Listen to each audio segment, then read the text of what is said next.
বাংলাদেশত হোৱা ঘটনাই আমাৰ ৰাজ্যখনক নিশ্চিতভাৱে চিন্তিত কৰি তুলিছে। শেখ হাছিনা চৰকাৰ অহাৰ আগতে উত্তৰ পূৰ্বৰ আটাইকেইটা সেফ হেভেন বা এক নিৰাপদ শিবিৰ তেওঁলোক বাংলাদেশৰ ভূখণ্ডত আছিল আৰু অসমত উগ্ৰপন্থী সমস্যা এক ভাবিব নোৱাৰা অৱস্থাত অৱতীৰ্ণ হৈছিল। বাংলাদেশত যোৱা 10-15 বছৰৰ এটা যি চৰকাৰী ব্যৱস্থা চলিছিল তাৰ ফলত উত্তৰ পূব সুৰক্ষিত হৈ আছিল।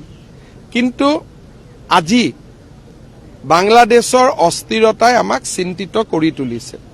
মই ভাবো প্ৰধানমন্ত্ৰী নৰেন্দ্ৰ মোদী ডাঙৰীয়াৰ কুশল নেতৃত্বত ভাৰতে বাংলাদেশৰ নৱনিৰ্মিত চৰকাৰৰ লগত কথা বতৰা পাতি উত্তৰ পূৰ্বৰ উগ্ৰবাদীসকলে কোনো কাৰণতে যাতে বাংলাদেশত নতুনকৈ আকৌ শিবিৰ পাতিব নোৱাৰে তাৰ বাবে প্ৰচেষ্টা চলাব।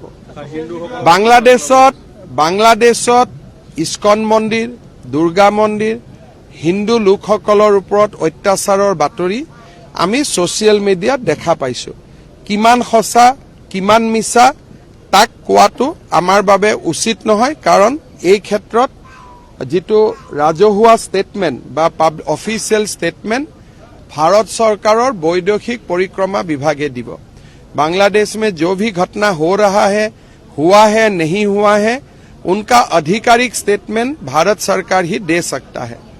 किंतु मैं एटाई अनुभव करिछु जे এই ধৰণৰ যদি অসহিষ্ণু সঁচাকৈ যদি ব্যক্তি আমাৰ অসমৰ ভূমিটো আছে 2041-45 যেতিয়া অসমত হিন্দু সমাজ সংখ্যালঘুত পৰিণত হ'ব তেতিয়া আমি কি ধৰণে পৰিবেশৰ লগত মোকাবিলা কৰিম এই চিন্তাই মোক যথেষ্ট আমনি কৰি আছে। বাংলাদেশত হোৱা ঘটনাই আমাৰ ৰাজ্যখনক নিশ্চিতভাৱে চিন্তিত কৰি তুলিছে।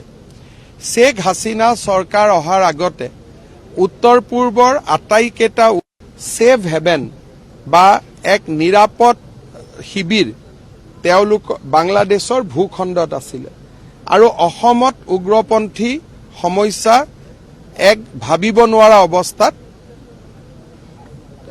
অৱতীৰ্ণ হৈছিল। বাংলাদেশত যোৱা 10-15 বছৰৰ এটা যি চৰকাৰী ব্যৱস্থা চলিছিল তাৰ ফলত উত্তৰ পূব সুৰক্ষিত হৈ আছিল। কিন্তু আজি বাংলাদেশৰ অস্থিৰতাই আমাক চিন্তিত কৰি তুলিছে।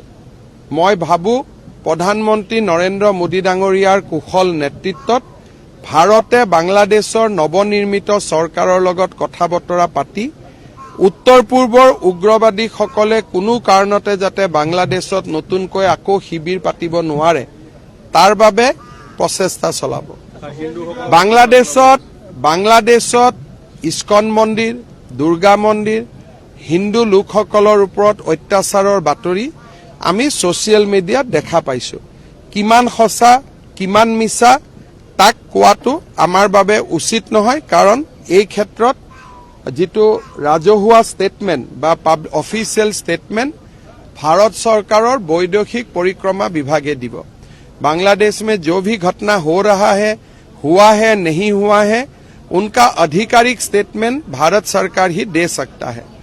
किंतु मैं एटाई अनुभव करिछु जे এই ধৰণৰ যদি অসহিষ্ণু সঁচাকৈ যদি ব্যক্তি আমাৰ অসমৰ ভূমিটো আছে 2041-45 যেতিয়া অসমত হিন্দু সমাজ সংখ্যালঘুত পৰিণত হ'ব তেতিয়া আমি কি ধৰণে পৰিবেশৰ লগত মোকাবিলা কৰিম এই চিন্তাই মোক যথেষ্ট আমনি কৰি আছে।